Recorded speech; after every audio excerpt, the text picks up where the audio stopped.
then he had begun to see it, and he put it in his book titled Things Fall Apart.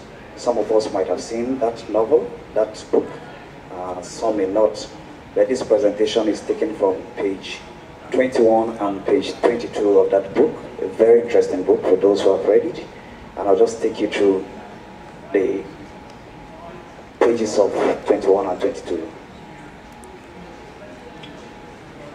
So, that year, this is straight from the book Things Fall Apart. That year, the year that Okonkwo took 800 yams from Owakibia was the worst year in living memory. Nothing happened at the proper time. It was either too early or too late. It seemed as if the world had gone mad. The first rains were late, and when they came lasted only a brief moment. The blazing sun returned, more fierce than it had ever been known, and scorched all the green that had appeared with the rains. The earth burned like hot coals and roasted all the yams that had been sown. Like all good farmers, Okonkwo had begun to sow with the first rains. He had sown 400 seeds when the rains dried up and the heat returned. He watched the sky all day for signs of rain clouds and laid awake all night.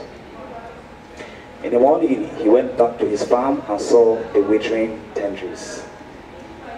He had tried to protect them from the smoothing earth by making rings of thick sisal leaves around them. But by the end of the day, the sisal rings were burnt, dry, and gray. He changed them every day and prayed that the rain might fall in the night. But the drought continued for 8 market weeks, and the yams were killed. Some farmers had not planted their yams yet. They were the lazy, easy-going ones who always put off clearing their farms as long as they could. This year, they were seen as the wise ones. They sympathized with their neighbors with much shaking of head, but inwardly they were happy for what it took to be their foresight. Okonkwo planted what was left of his seed yams. When the rains finally returned, he had one consolation. The yams he had sown before the drought were his own. The harvest of the previous year. He still had the 800 from Wakibia and 400 from his father's friend, so he would make a fresh start.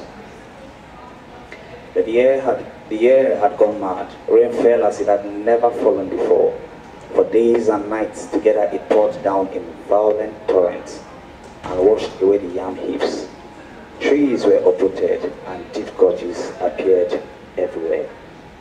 Then the rain became less violent, but it went on from day to day without a pause. The spell of sunshine, which always came in the middle of the wet season, did not appear.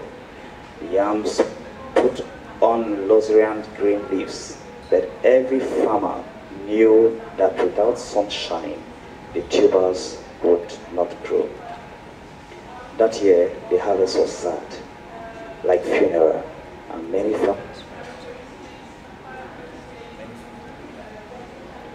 farmers wept as they dug up the miserable and rotting yams.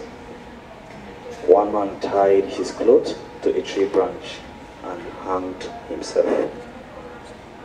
This is from the book Things Fall Apart by Professor Chinwe Achebe, written in 1958. You agree with me, as at then the knowledge of climate change was very poor, if at all it has existed, but already he had documented this in a literature form. And I agree, you also agree with me that it's very interesting, and it's actually what is happening today. Farmers are committing murder, committing suicide, killing themselves as a result of the impact of climate change on their livelihoods, especially back home. Like in Nigeria, we witnessed floods throughout this year, and a lot of farmers losing their farming products, their livelihoods, harmed themselves and killed themselves. So this, I think, is my presentation taking you back memory lane as written by Professor Chue Achebe in 1958.